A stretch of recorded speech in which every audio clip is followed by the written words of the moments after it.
Welcome to Evolve, where we have fearless, unfiltered, unapologetic conversation with host Chanel Spencer, author, speaker, and CEO of Maximum Evolution. Are you ready? I hope you're ready.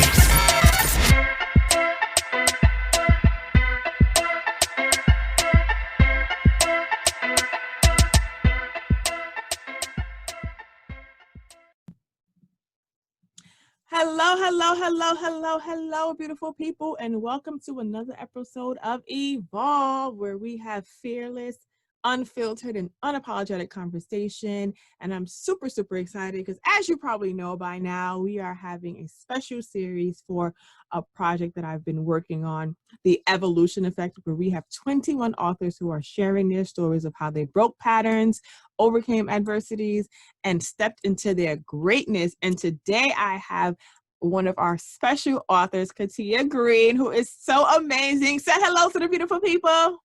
Hey, people. Yeah, I love it. So just a little bit about Kettia. Kettia is hailing from Washington, D.C. Kettia has many credits to her name. She attended Virginia State University, where she received a bachelor's in elementary education.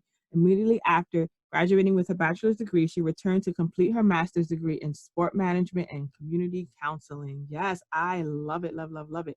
She serves her community as a motivational speaker, author, youth advocate, mental health professional, health and wellness coach, veteran, love advocate, the lover of all things healthy and happy, yes, and photographer. Wow, amazing. And she is happily married to her wife of 4 years and has one fur baby. I love that. What's your fur baby's name?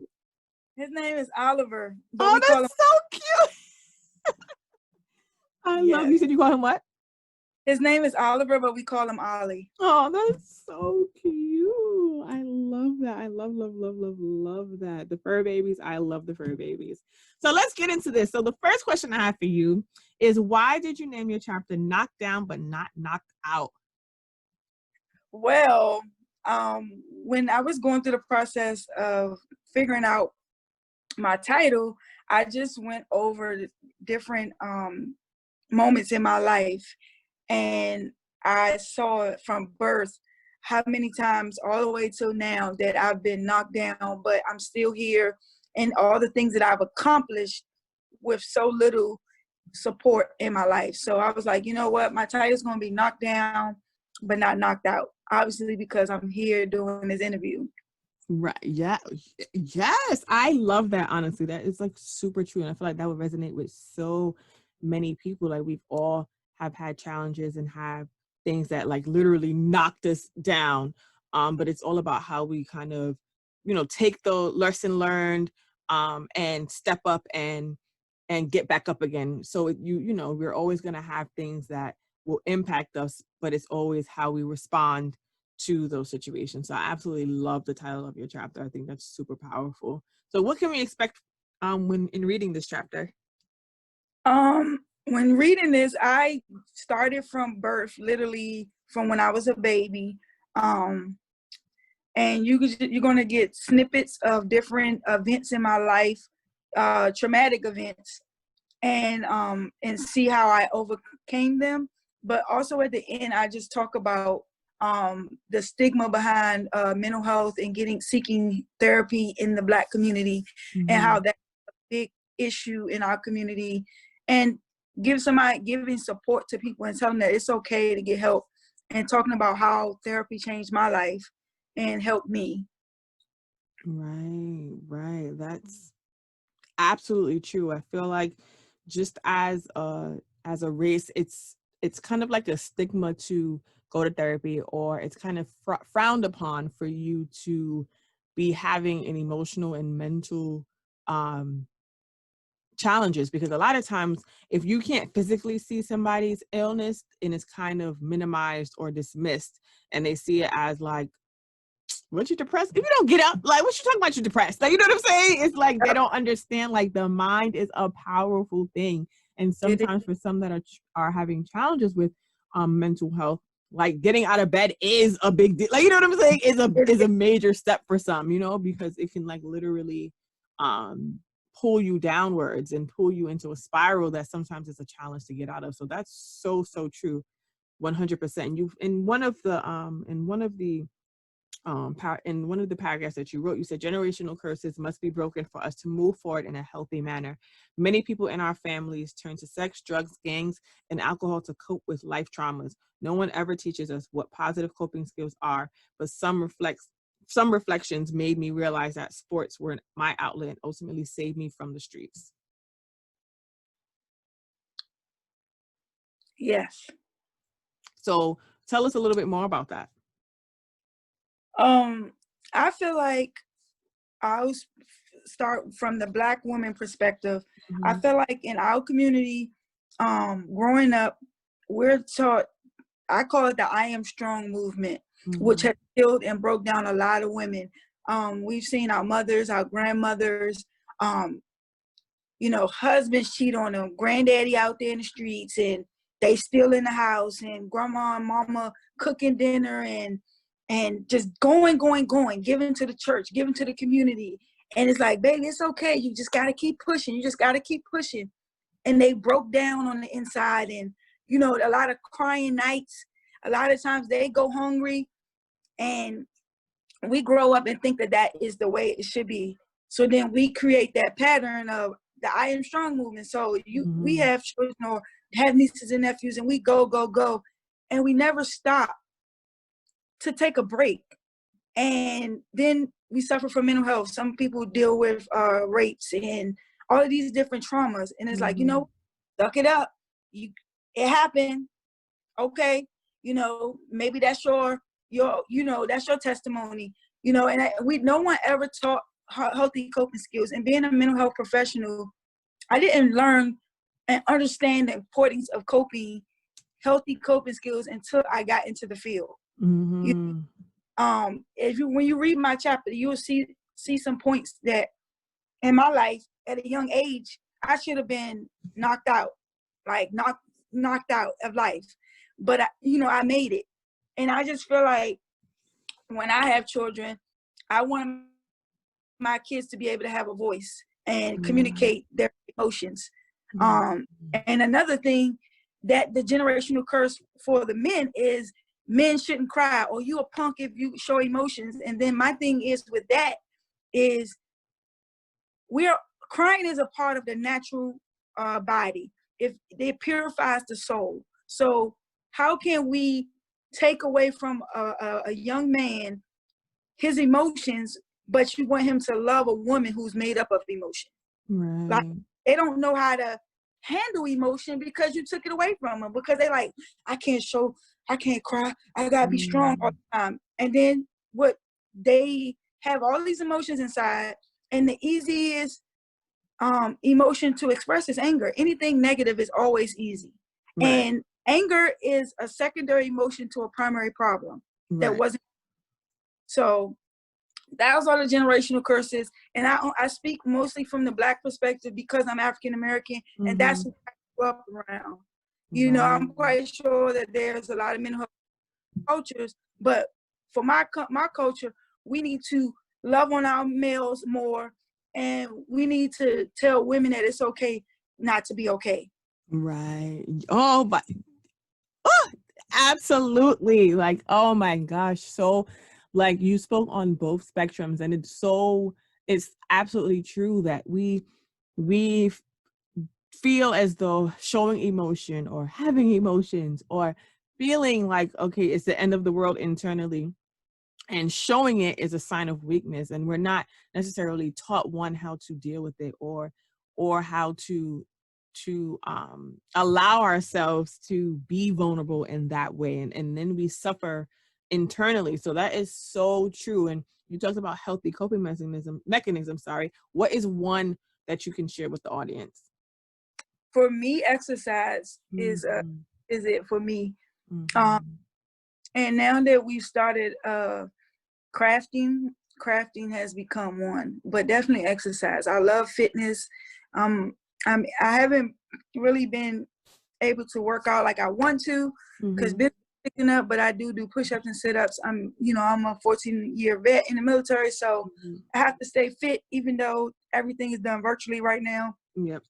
Because when you come back, they're going to expect you to still be what you need to be. Right, right. Wait, you said what's crafting?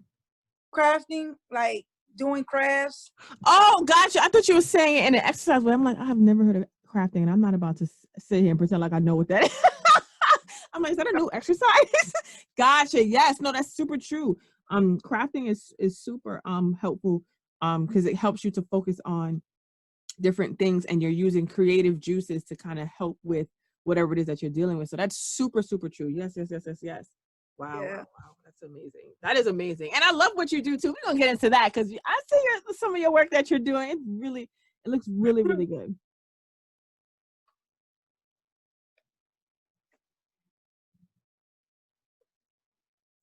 So another quote that I saw from your chapter was you said that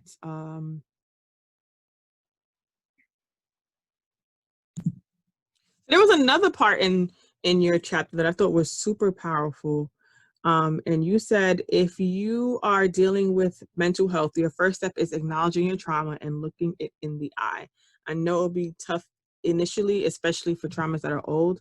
We must free ourselves so we can free our families, which will in turn free generations. Men and women need to know that it is okay not to be okay. You literally just said that. And when you said, the first step is acknowledging your trauma. That's so true because so many, like, they suppress it, ignore it. And I always talk about unpacking your luggage. So how do you feel someone could literally take that first step in acknowledging? What is a piece of advice that you give to somebody?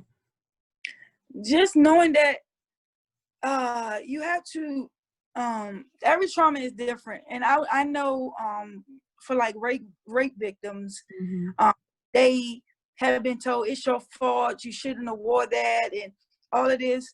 So the first step is understanding it wasn't you, and you should be able to wear whatever you want to wear, and nobody should not touch you. So the first layer of the onion that should be rolled back is knowing that it's not your fault. And that's, you know what, it wasn't my fault, because I feel the pain of thinking it is your fault is what keep people down. They're like, I deserve that. I should have wore a longer skirt. But then you have somebody who has a long dress on and still happen to them. So it's, so the first step is knowing it's okay not to be okay. And you have to be around people that are going to encourage you and not make you feel worse than what you already feel. Right. Because sometimes our circle is a part of our suppression too. So you have to be around people that uplift you and not suppress you. You are absolutely 100% right. And just to talk about one of what you said in regards to, I feel one of your challenges or experiences that you said that you had to clean up crack pipes off of the floor and crack bags. I was as young as 5 seeing these things. My uncle and aunts had their significant others live with us for years, and uncle abused his girlfriends right in front of me. Like, in hearing and reading that, but then also hearing how you have transformed and have literally taken that and turned into the person that you are today is like so amazing and so powerful, because there are some times where, like you said, people don't understand their experiences. They don't understand their traumas. They don't understand what they've gone through or what they've seen. And sometimes they don't even realize it's an issue because to them it's something normal because of their environment. And so for you to now be at the forefront of mental health and at the forefront of helping others and to understand themselves and also use their voice is so amazing, and attests to who you are as an individual. I think that's so amazing. Do you want to add anything in regards to that? Also, yes, I do want to add.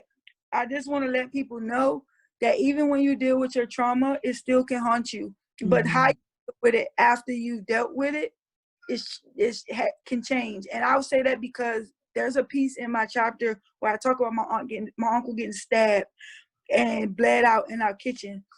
And that, I still have nightmares from that. But because I face that trauma head on and I go to therapy, my dealings are different. Like, it's still scary, but I'm not depressed about it, and I don't feel connected to it. But so your past can still haunt you even when you deal. But when you're in a better space mentally, emotionally, and physically, you can handle it better. It's like seeing your rapist in the streets. But once you deal with that trauma and know it wasn't your fault and heal from it, you can see them, and then it's no longer traumatic. Right. So even though I have those nightmares, I'm in a healthy and mental space. I have filled my emotional tool bag up with coping skills and interventions to help me when those moments come up. The problem is that when people trauma comes up in their life, is that they don't have anything in their emotional tool bag. Their tool bag is empty. But when you fill it up with good things, trauma can still haunt you. But hey, I got something for you. You can face it on like, okay, depression, you here, but hey, I know what my therapist told me, or I know what my aunt told me, or I know what my pastor told me. So we have to fill our emotional tool bags up and know that even when you deal, that doesn't mean that you're not going to see your past ever again. Oh, you are speaking to my soul. Like, you are literally like hitting it right on the nose in regards to just how we navigate. And when you said, when you see the person who potentially raped you, or the person that caused your trauma, and you're having nightmares, and you're affected, but you're not impacted. Yep. That is such a form of freedom. And a lot of people don't understand that, you're not letting go of what you experienced or what has happened to you because the other person was right or justified in what they did or what they do. It's more for your peace, for your freedom, for you to unlock yourself from what has happened to you so that you can move on in your life in a positive way and not be held prisoner to the things that you've experienced, because that's literally what happens when you don't deal with those different situations that you've dealt with or had, because it follows you. Like you said, it literally follows you like mini torture. And sometimes people are comfortable with having that because it's more uncomfortable to deal with it and face it and like look it in its eye. So that's super true. It's super powerful that you said that. So what's next for you?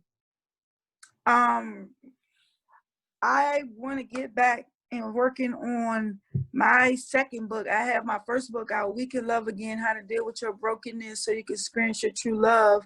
And my second book is going to be a sequel to that, talking about once you found your true love, how to sustain your love. Mm-hmm. My wife and I, we have our brand, Hey SK, and we building our brand with customs and romance items, just the whole love experience you can get from us. So we're working on that, and we're also working on setting up a class on how to navigate through social media, what your direct sales companies don't teach you, Mm-hmm. and host a love conference. So that's pretty much. And for my personal brand, I just want to get back into photography. Rona, that's what I call it. This whole you got right. You gotta make it fun, even though it's it's a serious matter. But I want to get back into doing some self-love shoots. I really don't like bourgeois because I'm not just focusing on the sexy look, but I want love the person they see in the picture after they take the picture. So I call mine self-love shoots, and just capturing people in their rawest element, and then moving them to dressing up.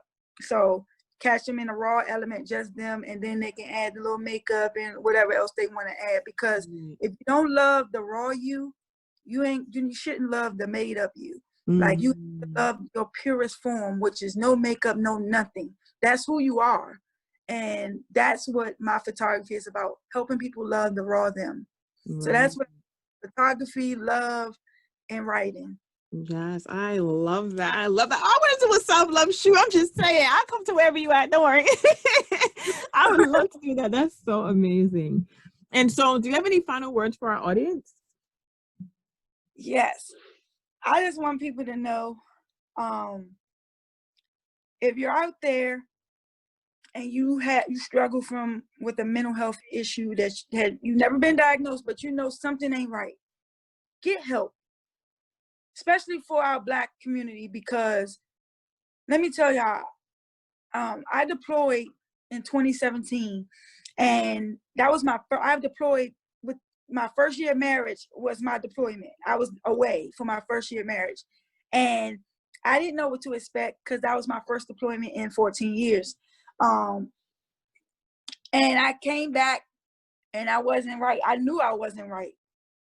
So I could have went with the stigma of, you know what, I'm strong, I'm gonna get through this, or go get help. And I chose to get help because my thing is getting help makes you stronger than not getting help. Right. You know, you're only weakening your emotion, you're only weakening your spirit, you're only weakening your mind when you suffer through depression, do you suffer through anxiety without the proper help. So my encouragement, get help. Find somebody to talk to, you know, and it might not be that 20-year friend that you've known for all your life. Because the thing is, we're surrounded around a lot of people who chose not to get help. Mm-hmm. So you can't rely on someone who's not getting help to help you get help. So you got to talk to somebody who has been through your struggles or similar and got help and leads you that way. And it's okay not to be okay. And I end all my lives or all my videos with, you are the master of your destiny. You control your future. Do something daily to get you closer to your goal. And that's my quote. I love that. Yeah. I love that. Love that. And how can our audience connect with you? I am at Consulting KDG on all social media platforms. And our website is comesayheysk.info. Okay. All right. Well, thank you so much for sharing your story. Thank you for being a part of this project. Thank you for your transparency. I know that your chapter is super powerful, and I know that sometimes in writing down things that you've experienced can be somewhat bringing up the traumatic experiences that you had. So the fact that you wrote your chapter, the fact that you did it so beautifully, just by the way, it's again a test to who you are as a person, and it will impact so many that read it, because again, there are so often that we don't deal with the things that we've experienced as children, teenagers, young adult, even things that happen to us today. And so it's super important for us to take a true look at ourselves and figure out how we can be a better person, how we can heal, how we can forgive, how we can truly step into our greatness. And you are like literally a real example of stepping into your greatness, breaking cycles, overcoming adversities, and stepping into your greatness. So I appreciate all that you have shared. I appreciate you being on this project, and I appreciate your transparency, because it'll literally help so many lives. And so yes. I'm excited, and I thank you for having me and putting together this project. It's definitely needed. People need to know how to overcome all the stuff that they're dealing with, and seeing people write it and how they did it gives them the confidence to do it. But yeah, I appreciate it, because this in itself has helped me add to my emotional tool bag by being a part of this project. Yay, that made me so happy. So if you have not gotten the Evolution Effect, you need to get your copy today, right now, in this second, and make sure you read Kettia's chapter, Knocked Down but Not Knocked Out. Yes, because we all have been knocked down, but we're definitely not knocked out. So I appreciate you for being with us. I appreciate our lovely listening audience for tuning in, and we will see you next time. Bye. Thank you for tuning in to Evolve. Stay fearless, unfiltered, and unapologetic. Until next time, special shout out to all of our amazing listeners. You are truly appreciated. Follow our host, Chanel Spencer, at Chanel Spencer Now on Instagram and Facebook. songs I'm From the South by D21 from Black Mob Entertainment off the 720 God album. Find him on Instagram at only D21. I'm from the South. I'm from the South. Straight out the South, where hitters rock gold teeth straight out your mouth. My niggas don't know peace, fuck is you saying though? Homies, he playing though. Know my old dudes bring more than a candle. Bring the heat to them, there they keep talking. Know that they would end. Little dogs barking, step across the line, be south.